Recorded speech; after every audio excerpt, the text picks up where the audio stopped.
সম্মানিত দর্শক মণ্ডলী, আসসালামু আলাইকুম। আজকে অত্যন্ত আনন্দ চিত্তে একটি বিশেষ অনুষ্ঠানে আপনাদের সকলকে সাদর আমন্ত্রণ জানাচ্ছি। আজকে আমাদের স্টুডিওতে উপস্থিত আছেন বিশিষ্ট নজরুল চিন্তক জনাব হাসান আমজাদ খান। আমরা অত্যন্ত আনন্দের সাথে জানাচ্ছি আমাদের বর্তমানে ইন্টারিম গভর্নমেন্ট কাজী নজরুল ইসলামকে এই প্রথম বাংলাদেশে জাতীয় কবি হিসেবে স্বীকৃতি দিতে সাংবিধানিকভাবে সকল কিছু রেডি করেছেন। আমরা অত্যন্ত খুশি জাতীয় কবির অনুসারী হিসাবে, জাতীয় কবির ভক্ত হিসাবে। আমি আজকে হাসান আমজাদ ভাইকে স্টুডিওতে সাদর আমন্ত্রণ জানাচ্ছি। হাসান ভাই, কেমন আছেন আপনি? জি, ভালো আছি। আপনি এই শুভ সংবাদটা আপনার দর্শকদের জন্য প্রস্তুত করেছেন দেখে খুব আরো ভালো লাগছে। এবং আমার কাছে অনেক বেশি ভালো লাগছে, আপনার মতো একজন নজরুল ভক্তকে সাথে সাথে আমরা পেয়ে গেছি। এটা হলো থ্যাংক ইউ। আমাদের একটা কৃতজ্ঞতা, আপনার প্রতি স্পেশাল কৃতজ্ঞতা। এবং আহ, দেশ এবং প্রবাসের যারা এই অনুষ্ঠান দেখছেন, আপনাদের সকলের কাছে কৃতজ্ঞতা জানাচ্ছি এই অনুষ্ঠানটি দেখার জন্য। এবং আশা করছি আপনারা আপনাদের মতবাদ, মতামত অবশ্যই কমেন্টে প্রেরণ করবেন। আমরা কিভাবে আমাদের অনুষ্ঠানের সমৃদ্ধি উত্তরোত্তর করতে পারি সেটি অবশ্যই আমরা আপনাদের কমেন্ট থেকে জানতে পারবো। আজকের যে বিষয়বস্তু, জাতীয় কবি কাজী নজরুল ইসলাম, এতদিন যাকে আমরা জেনেছি, তিনি কিন্তু আসলে সত্যিকার অর্থে কাগজে কলমে জাতীয় কবি ছিলেন না বাংলাদেশের। গতকালই প্রথম গেজেট আকারে তাকে জাতীয় কবি হিসাবে স্বীকৃতি দেওয়া হয়েছে এবং সেটি সংবিধানে সন্নিবেশ করা হবে। হাসান ভাই যখন আমাকে এই কথাটা বললেন যে আমরা এটা নিয়ে একটা অনুষ্ঠান করতে পারি কিনা আজকেই, আমি একেবারেই দেরি করিনি। মানে একেবারে কয়েক মিনিটের মধ্যে আমরা শুরু করেছি। আসলে এটাই হলো জাতীয় কবির প্রতি আমাদের যে ভালোবাসা, হাসান ভাইয়ের যে ভালোবাসা। সব কাজ ফেলে রেখে আমরা জাতীয় কবিকে শ্রদ্ধা জানাতে, বাংলাদেশের মানুষের কাছে আমাদের যে ভালোবাসা, আমাদের যে শ্রদ্ধা সম্মান, সেটা জানানোর জন্য আমরা তৈরি হয়ে এসেছি। হাসান ভাই, আপনি যদি একটু বলেন যে এই ব্যাপারটা আসলে কেমনে ঘটলো যে জাতীয় কবি আমাদের বাংলাদেশে গত 53 বছরে তিনি স্বীকৃতি পেলেন না। এই সরকার তাকে একেবারে শুরুতেই জাতীয় কবিকে সত্যিকার ভাবে বাংলাদেশের সংবিধানে রাষ্ট্রীয় আসনে বসাতে যাচ্ছেন। আপনি নিশ্চয়ই একটু আহ বিশদ ব্যাখ্যা দিবেন। অনেক ধন্যবাদ। আমি প্রথমেই আপনার দর্শকদের উদ্দেশ্যে বিজয় দিবসের শুভেচ্ছা জানাচ্ছি। এরপরে আজকে যে বিষয়টি আপনি আহ, আমাদের সামনে এনে উপস্থাপন করেছেন, যে কাজী নজরুল ইসলামকে সাংবিধানিকভাবে জাতীয় কবি হিসেবে বাংলাদেশ সরকার গ্রহণ করার চূড়ান্ত সিদ্ধান্ত নিয়েছে, সেটির জন্য বাংলাদেশ সরকারকে আমরা অভিনন্দন জানাই। আর বিশ্বের সর্বপ্রান্তে যারা কাজী নজরুলের ভক্ত, প্রেমিক, সাধক রয়েছেন, সকলের প্রতি আমাদের অভিনন্দন জানাচ্ছি। আপনার প্রশ্নটা এরকম যে এতদিন আমরা জেনে এসেছি কাজী নজরুল আমাদের জাতীয় কবি, কিন্তু কোনো সাংবিধানিক স্বীকৃতি সেখানে ছিল না। তো এটি এক ধরনের শুধুমাত্র আহ, শুধুমাত্র নজরুল ইনস্টিটিউটের যে সংবিধান, তাদের নিজস্ব সংবিধানেই তিনি জাতীয় কবি ছিলেন। জি, জি, তার সেটা মানে 1977 আরেকটা কথা সালে যদি এটা আমি হয়। এটা বলি, তাহলে বাংলাদেশের আমাদের যে পাঠ্য বইয়ে ছিল জাতীয় কবি কাজী নজরুল ইসলাম, তাহলে কি সেটি আমাদেরকে ভুল পড়ানো হয়েছে কোনোভাবে? ঠিক ভুল পড়ানো হয়নি, আমরা ওটা গ্রহণ করেছি, কিন্তু সংবিধানে ওটি সংঘবদ্ধ করার সংযুক্ত করার যে উদ্যোগটা দরকার ছিল, সেটি এক অজানা কারণে হয়ে ওঠেনি। নানা সরকার নানাভাবে ক্ষমতায় থেকেছেন। নজরুল ইসলামকে আমরা সব সময় প্রয়োজনের সময় ব্যবহার করেছি। তার গান, তার দ্রোহ, তার প্রেম, তার প্রেম গীতি, তার আল্লাহ ভক্তি, তার শ্যামা সঙ্গীত আমরা সবসময় গ্রহণ করেছি। বিশেষত আমাদের সাম্য প্রতিষ্ঠার ক্ষেত্রে যত রকম সংগ্রাম সাধনা আমাদের ছিল, সবসময় কাজী নজরুলই আমাদের একমাত্র ভরসা হয়ে থেকেছেন। কিন্তু এটা আমি বলতে চাই যে এক অজানা কারণে কাজী নজরুলকে আমরা সংবিধানে সংযুক্ত করতে পারিনি। আমার দৃঢ় বিশ্বাস যে এবার আমরা সেই ভয়, সেই অজানা কারণকে দূরে ঠেলে দিয়েছি সাহসের সঙ্গে। এই জন্য আমরা বর্তমান সরকারকে অভিনন্দন জানাচ্ছি। এখন একটু পেছনের দিকে তাকাতে হবে। প্রশ্নটা আমাদের নতুন প্রজন্মের এরকম হতে পারে যে কাজী নজরুল তো ইন্ডিয়ায় জন্মেছেন, তো তিনি কিভাবে বাংলাদেশের জাতীয় কবি হবেন? সহজ উত্তর হলো, কাজী নজরুল আসলে কোনো বিশেষ দেশের কোনো সময়ের বিশেষ সময়ের কবি ছিলেন না। তিনি নিজেই বলেছেন যে আহ, আমি এই দেশে এই সময়ে জন্মেছি বলে এই দেশ এই সময়ের কবি নই, আমি সকল সময়ের সকল দেশের সকল মানুষের। তো সেইভাবে আমরা যদি তার জীবনের উত্থানটা দেখি, তাহলে আমরা দেখতে পাবো যে তিনি প্রথমে পরিচিতি পান তার কবিতা বিদ্রোহী উচ্চারণ করে, সেই 22 সালে, 21 সালের ডিসেম্বরের শেষ সপ্তাহে 1922 সালে। তারপরে আর তিনি পেছন ফিরে তাকাতে হয়নি তাকে। তিনি স্বাধীনতার কথা, সার্বভৌমত্বের কথা, মানুষের মুক্তির কথা, সাম্যের কথা ক্রমাগতভাবে বলে গিয়েছেন। আমাদের নতুন প্রজন্মকে এ কথা জানিয়ে দিতে দরকার যে কাজী নজরুল ইসলামই যখন এই উপমহাদেশে আহ, ব্রিটিশদের শাসন ছিল, কাজী নজরুল ইসলামই প্রথম উচ্চারণ করেছেন যে এই ভারতবর্ষের এক কণা মাত্র ভূমিও কারো অধিকারে থাকবে না, আমরা সম্পূর্ণ স্বাধীনতা চাই। এবং তো এরকম, সেই প্রসঙ্গটা এখনো পর্যন্ত প্রাসঙ্গিক। হ্যাঁ, এখনকার এই যে গত আন্দোলন, এই গত আন্দোলনেও কিন্তু সেই কাজী নজরুল ইসলামের কথাগুলো উঠে এসেছে। আমরা যারা লেখালেখি করি, আপনি লেখালেখি করেন, আমরাও সেভাবেই লিখেছি। কাজী নজরুল ইসলামের প্রতি উদ্বুদ্ধ হয়ে, তার লেখায় উদ্বুদ্ধ হয়ে আমরাও লিখেছি। আমাদের লাইনটা কিন্তু একই, সেই নজরুল।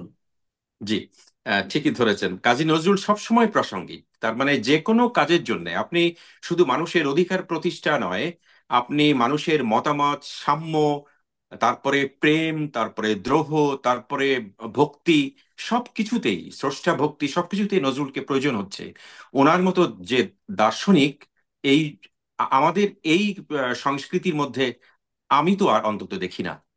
সে কারণেই বলতে হয় যে উনি যেহেতু, যদিও জন্মেছিলেন উনি আহ, আহ, 24 পরগনার সেই আহ, বর্ধমান জেলার চুরুলিয়া পুরুলিয়া গ্রামে গ্রামে। ইন্ডিয়াতে, কিন্তু পরবর্তীতে উনি তার সৃষ্টি যেহেতু বাংলাকে ঘিরেই বেশি, এবং বাংলাদেশ জন্মের যে ইতিহাস, সেই ইতিহাসের সঙ্গে ওনার সৃষ্টিকর্ম এত ওতপ্রোতভাবে জড়িত হয়ে পড়েছিল যে তাকে ছাড়া বাংলাদেশের কোনো সংস্কৃতি, কোনো দেশপ্রেমই পরিপূর্ণ হয় না। এজন্যই বঙ্গবন্ধু 74 সালে ওনাকে ইন্ডিয়া থেকে চিকিৎসার জন্য বাংলাদেশে নিয়ে আসেন। তারপরে ওনাকে ক্রম পর্যায়ে নাগরিকত্ব দেওয়া হয়। এবং আমি যতদূর মনে করতে পারি যে 77 সালে সম্ভবত নজরুল ইনস্টিটিউট থেকে ওইভাবে জাতীয় স্বীকৃতি দেওয়া হয়, কিন্তু সংবিধানে আর সেটা সংযুক্ত করা হয়নি। আমরা তাকে গ্রহণ করেছি। এভাবেই আমরা তাকে এত ভালোবাসি যে সংবিধানের মধ্যে না থেকেও তিনি আমাদের অন্তরে ছিলেন, সবসময় থেকেছেন। এখন একটি ভালো সময় এসেছে যে একটা নতুন ধরনের বিজয়, নতুন ধরনের প্রাপ্তি এই 24-এ অর্জন হয়েছে।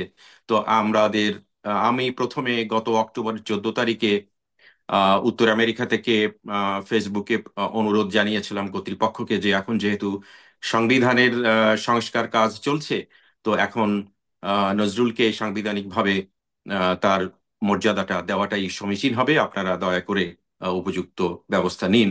নজরুল ইনস্টিটিউটের নতুন কর্মকর্তারা নিশ্চয়ই এই বিষয়টা দায়িত্বের সঙ্গে গ্রহণ করেছেন এবং ওনাদের উদ্যোগ থেকেছে।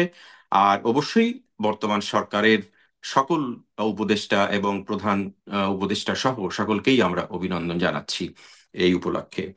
নজরুল কোথায় কোথায় আমাদের বেশি প্রয়োজন হয়ে পড়েছে সেটা একটু সকলকে জানানো দরকার। প্রথমত, নজরুল যখন বললেন যে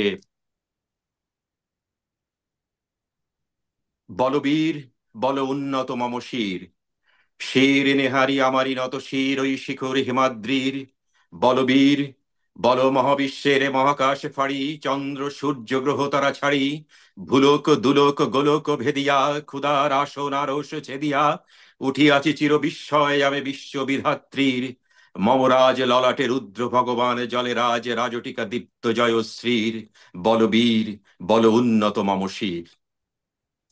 এরকম কবিতার উচ্চারণ পৃথিবীর আমি অন্তত দেখিনি কোনো কবি এককভাবে এত বিদ্রোহাত্মক শব্দ ব্যবহার করে কবিতা উচ্চারণ করেছেন, এবং সবই মানুষের অধিকারের পক্ষে।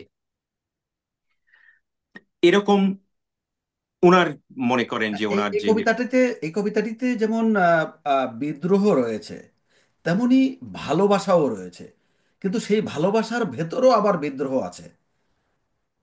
হ্যাঁ, মানে উনি ওই তিনি বিদ্রোহ বলছেন, এবং ভালোবাসা দুটোকে এমন ভাবে কবজা করেছিলেন এই হ্যাঁ হ্যাঁ, কবিতার মাধ্যমে, যে মানে ভালোবাসাটাকেও উনি প্রয়োজনে জোর করে পাবেন, জি নেবেন, জি ব্যাপারটা জি জি, ওরকম তুলে এনেছেন। হ্যাঁ উনি বলছেন, আমি আর ফিয়াসের বাঁশরি, মহাসিন্ধু উতলা ঘুম ঘুম, ঘুম ঘুম দিয়ে করি নিখিল বিশ্বে নিঝুম, মম বাঁশুরির তানে পাশুরি, আমি শ্যামের হাতের বাঁশুরি, আমি রুষে উঠি যবে ছুটি মহাকাশ ছাপিয়া, ভয়ে সপ্ত নরক হাবিয়া দোজক নিভে নিভে যায় কাঁপিয়া, আমি বিদ্রোহী বাহী নিখিল বিশ্ব, নিখিল অখিল ব্যাপিয়া।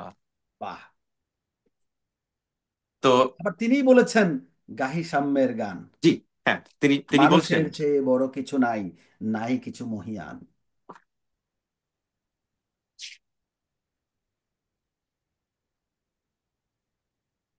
গাহি সাম্যের গান, যেখানে আসিয়া এক হয়ে গেছে সব বাধা ব্যবধান, যেখানে মিশেছে হিন্দু বৌদ্ধ মুসলিম খ্রিস্টান, গাহি সাম্যের গান। কে তুমি? পার্সি, জৈন, ইহুদি, সাঁওতাল, ভিল, গারো, কনফুসিয়াস, চরবাক চালা, বলে যাও বলো আরো, বন্ধু যা খুশি তুমি হও, পেটে পিঠে কাঁধে মগজে যা খুশি পুঁথি কেতাব বও, কোরআন পুরাণ বেদ বেদান্ত বাইবেল ত্রিপিটক, জেন্দা বেস্তা গ্রন্থ সাহেবে পড়ে যাও যত শখ। কিন্তু কেন এ পণ্ডশ্রম, মগজে হানেছ শুল, দোকানে কেন এ দর কষাকষি, পথে ফোটে তাজা ফুল, তোমাতে রয়েছে সকল কেতাব, সকল কালের জ্ঞান, সকল শাস্ত্র খুঁজে পাবে সখা, খুঁজে দেখো নিজ প্রাণ। শেষে বলছেন, মিথ্যা শুনিনি ভাই, এই হৃদয়ের চেয়ে বড় কোনো মন্দির কাবা নাই। নাই। এই হচ্ছে তার কাজী নজরুল। তিনি সবাইকে সমানভাবে দেখেছেন। তিনি আহ আল্লাহর শানে কথা বলছেন। তার সময়ে প্রচুর বকধার্মিক ছিল, তারা ওনাকে এই বিদ্রোহী কবিতা লেখার জন্যে ওনাকে অনেকভাবে নির্যাতনের কথা বলেছেন, ওনাকে আহ আহ নানাভাবে ভৎসনা করেছেন। উনি তাদের জন্য হেনস্থাও গিয়েছেন। করেছেন, নানাভাবে জি হেনস্থা করেছেন তিনি, বিভিন্ন জায়গায় হেনস্থার শিকার হয়েছেন এসব সত্য এবং মানবিক কথাগুলো বলে।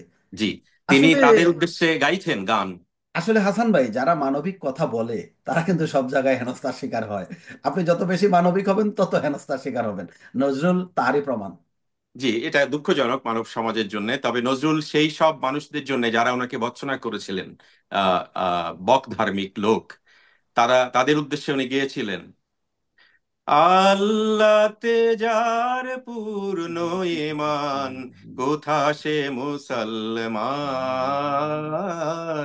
কোথা সে মুসলমান, কোথা সে আরিফ অভেদ যাহার, জীবন মৃত্যু জ্ঞান, আল্লাহতে যার পূর্ণ ঈমান, কোথা সে মুসলমান, কোথা সে মুসলমান। তিনি আবার অন্য ধর্মের অবলম্বী যারা সনাতন ধর্মী তাদের জন্য গাইছেন, বল রে জবা বল,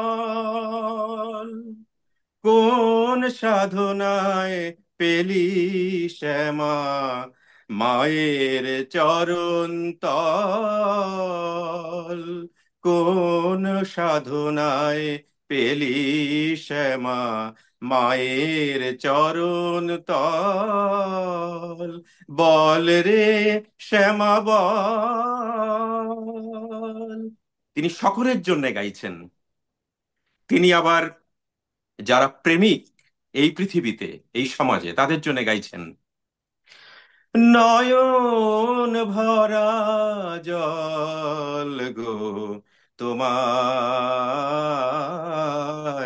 আঁচল ভরা ফুল, নয়ন ভরা জল গো তোমার, আঁচল ভরা ফুল, ফুল নেব না অশ্রু নেব, ফুল নেব না অশ্রু নেব, ভেবে হইয়া কুল, নয়ন ভরা জল গো তোমার আঁচল ভরা ফুল। তো এরকম প্রেমে, দ্রোহে, ভালোবাসায়, খোদা ভক্তিতে অথবা অন্য ধর্মের স্রষ্টার ভক্তিতে তিনি সমানে প্রযোজ্য। তিনি সব সময়ের জন্য, সব কালের জন্য, সব দেশের জন্য প্রযোজ্য। তিনি বলেছেন তার নারী কবিতায় যে জাগো নারী জাগো বন্যে শিখা, জাগো, সেই কবিতাটি। হুম হুম, জাগো হতভাগিনী দর্শিতা নাগিনী, বিশ্ব দাহন তেজে জাগো। তিনি বলছেন, সাম্যের গান গাই, আমার চক্ষে পুরুষ রমণী কোনো ভেদাভেদ নাই। বিশ্বে যা কিছু মহান সৃষ্টি চিরকল্যাণকর, অর্ধেক তারে করিয়াছে নারী, অর্ধেক তার নর। আমরা নারী পুরুষের এই সমতার কথা জাতিসংঘ প্রতিষ্ঠিত করেছে 1948 সালে, আর নজরুল ইসলাম বলেছেন 1924 সালে। তাহলে নজরুল কত আগ 24 বছর আগে আমাদের সভ্যতা যখন এগুলো ভাবতে শুরু করেছেন, তার 24 বছর আগে তিনি স্পষ্ট করে বলেছেন। তো এইভাবে নজরুল শুধু বাংলাদেশের জন্য নয়, আমরা গর্বিত যে তাকে, একজন পরিপূর্ণ নজরুলকে আমরা পেয়েছি। তার সাধনা, তার দর্শন, তার সৃষ্টি, সাহিত্যকর্ম সবকিছুই বাংলাদেশিদের জন্য সর্বত্র সার্বজনীনভাবে সবসময় প্রয়োজনীয় হয়ে থাকবে। আর আহ, তাকে আমাদের গ্রহণ করার জন্য প্রবাসী আমরা যারা রয়েছি, আমাদের নতুন প্রজন্ম যারা আসবে, তাদের প্রতি আমাদের অনুরোধ থাকবে যে কাজী নজরুলকে যেন তারা জানতে চেষ্টা করেন। আমরা যারা আছি তারা যেন আমাদের পরের প্রজন্মকে এই নজরুলের এই আদর্শ, এই চেতনা, এই সঙ্গীতকে, বা এই যে তার সৃষ্টির যে উন্মাদনা, এটা যেন আমাদের বাঙালির সন্তানদের কাছে আমরা পৌঁছে দিতে পারি। এই আহ, চেষ্টা আমাদের থাকবে। আজকে আমরা আমাদের এই ইন্টারিম গভর্নমেন্টকে বিশেষভাবে আবারও অভিনন্দন জানাচ্ছি কাজী নজরুলকে সাংবিধানিকভাবে জাতীয় কবি হিসেবে স্বীকৃতি দেওয়ার জন্য। আমরা আরো কিছু শুনতে চাই, এত তাড়াতাড়ি আমরা অনুষ্ঠান শেষ করে দিতে চাই না। নিশ্চয়ই আমাদের দর্শকরা আরো কিছু জানতে চাইবে, আমরা আরো আহ, গান শুনতে চাইবো আপনার কাছে। কিন্তু তার আগে একটা জিনিস নিয়ে একটু আলোচনা করতে চাই। নজরুল তার শেষ ভাষণে, আমার নজরুলের যে শেষ ভাষণ, সেটি আমাকে খুব বেশি কষ্ট দেয়। এত বেশি যে নজরুল যেভাবে কথা বলে গেছেন, তিনি কিভাবে জানতেন যে অমুক দিন থেকে তিনি বধির হয়ে যাবেন, তিনি আর কথা বলবেন না।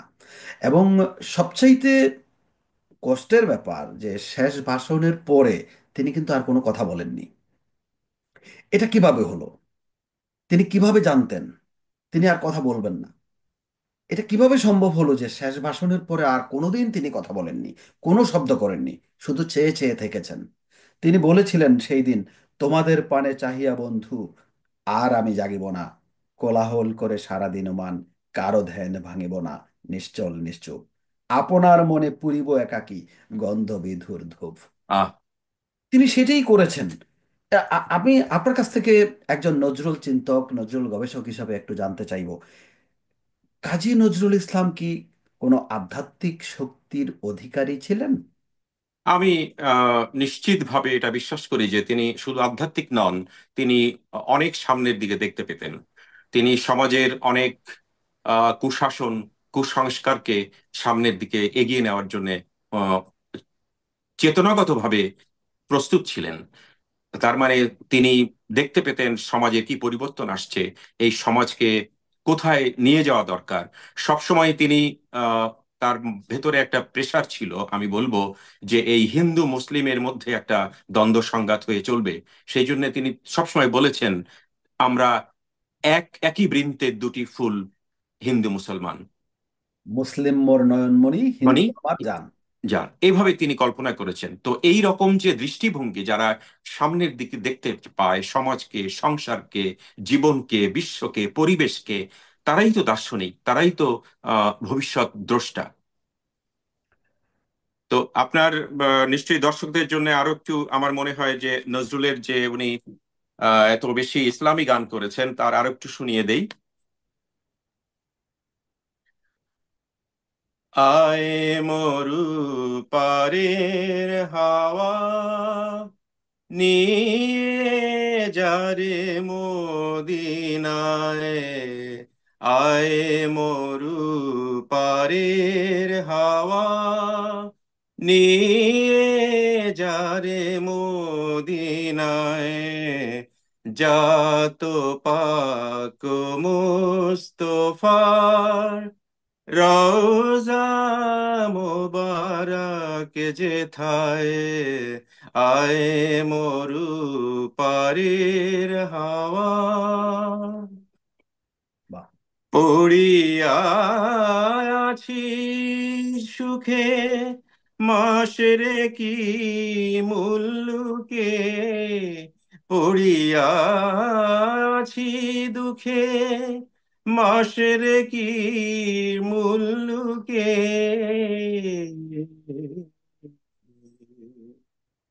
পড়ব মাগরিবের নামাজ, কবে খানায় কাবায়। আয় মরু পারের হাওয়া, নিয়ে যারে মদিনায়। আয় মরু পারের হাওয়া।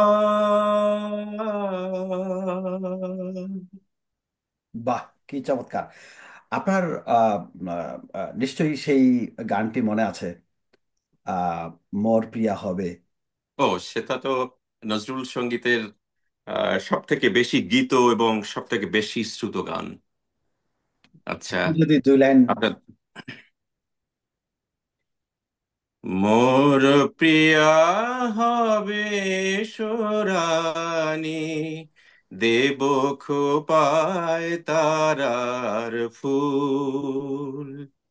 কর্ণে দুলাব তৃতীয়া তিথির, চৈতি চাঁদের দুল।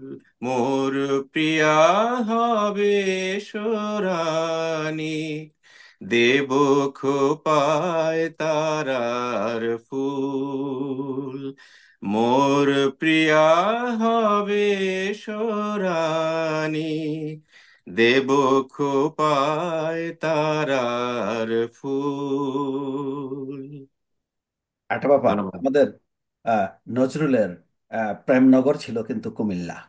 আমি বলি আর কি সেটাকে, কারণ সেখানেই 1922 সালে যখন নজরুল এসেছিলেন, সেখানে প্রমিলার সাথে তার প্রথম দেখা হয়েছিল।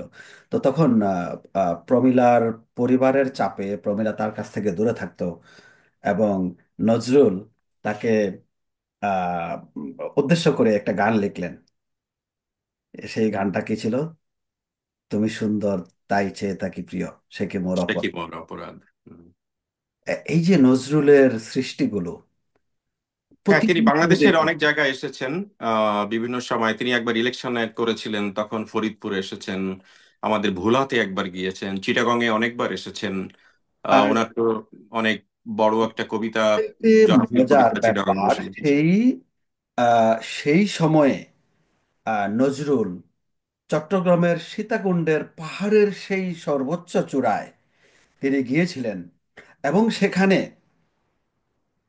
আমার কাছে ছবি তোলা ছিল। সেই ছবি আমি কোথায় হারিয়েছি আমি জানি না, আমার কাছে সম্ভবত আছে। আমি সেখান থেকে ছবি তুলেছি। সেখানে খোদাই করা, তার নিজ হাতে খোদাই করা পাহাড়ের গায়ে কিভাবে করেছেন দুটি লাইন আছে। লাইন আছে, চির উন্নত মমশির, যেটিকে ভাটিয়ারি যে আর্মি ট্রেনিং সেন্টার আছে, তারা আবার সেটাকে তাদের লোগো বানিয়েছে। কিন্তু আমি যেটা বলছি সেটা সীতাকুণ্ডের পাহাড়ে যেখানে ঝর্ণাটা পড়ছে, ঠিক তার বাম পাশে যে পাহাড়টা, সেখানে বাংলাদেশ বিমান বাহিনীর একটি টাওয়ার রয়েছে। বিমান বাহিনীর টাওয়ারের ঠিক পেছনে সেটি জঙ্গলে ভরে গেছে। আমি একবার গিয়েছিলাম, আমি সেখানে ছিলাম কিছুদিন। আমি সেই জায়গাটিকে পরিষ্কার করে দর্শকের জন্য আমি আমি কিছু টাকা, আমার পকেটের টাকা খরচ করে আমি এটা পরিষ্কার করিয়েছিলাম, আমি খুঁজে পেয়েছিলাম সেটা। তো এই যে পাহাড়ের গায়ে নজরুল লিখে গেছেন চির উন্নত মমশির, সেটা কিন্তু দেখা যাচ্ছে না, জঙ্গলে ঢেকে আছে। এবং সেটা তো আসলে পাবলিক বোঝারও উপায় নেই ওই জায়গাটাতে এটা থাকতে পারে।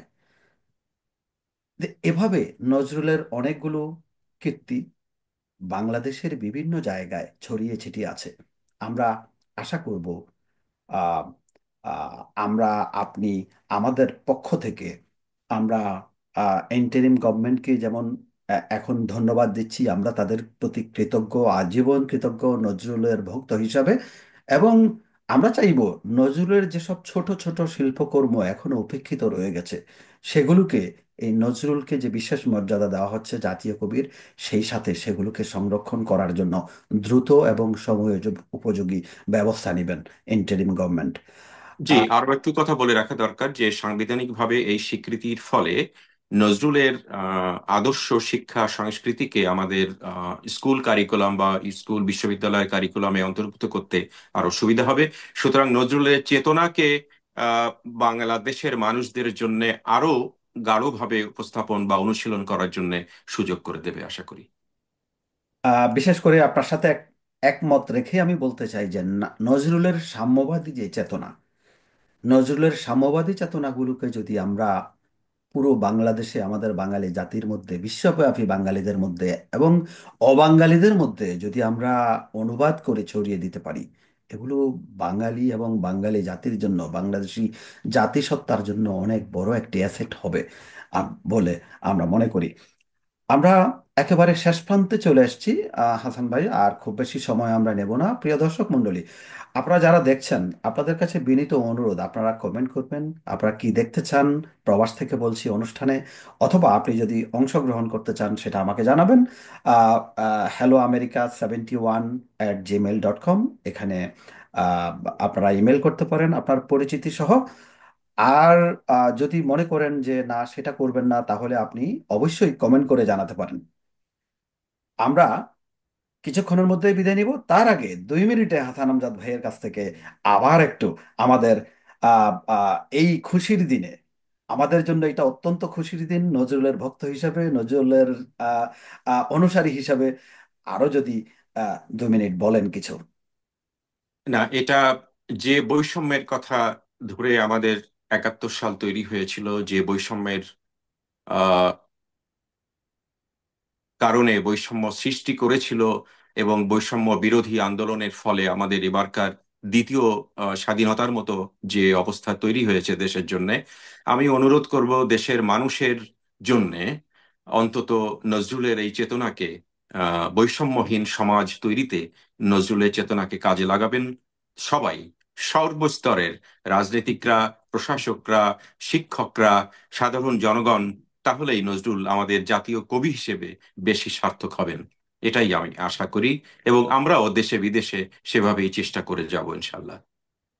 আপনাকে অসংখ্য ধন্যবাদ এবং কৃতজ্ঞতা জানাচ্ছি। আশা করি সব সময় আপনাকে আমরা পাবো। এবং নজরুল এবং নজরুলকে নিয়ে আপনার যে চিন্তা ভাবনা, সেগুলো আরো বেশি প্রসারিত হবে এই স্বীকৃতির ফলে। আহ, সেটা আশা করব। এবং আমি আশা করব যে নজরুলকে নিয়ে আপনি বহুদূর এগিয়ে যাবেন। প্রিয় দর্শক মণ্ডলী, আমরা এখানেই শেষ করতে চাচ্ছি আজকের অনুষ্ঠান। আপনারা সকলে ভালো থাকবেন, সুন্দর থাকবেন, সুস্থ থাকবেন এবং অবশ্যই নিরাপদে থাকবেন। আসছি অন্য আরেকটি পর্ব নিয়ে, যে কোনো সময় সাথেই থাকুন। এই অনুষ্ঠান আপনারা দেখতে পারবেন হ্যালো আমেরিকা বিশ্বজুড়ে বাংলা এই চ্যানেলের ফেসবুক এবং ইউটিউবে। সে পর্যন্ত ভালো থাকুন। আল্লাহ হাফেজ। আসসালামু আলাইকুম। আল্লাহ হাফেজ হাসান ভাই।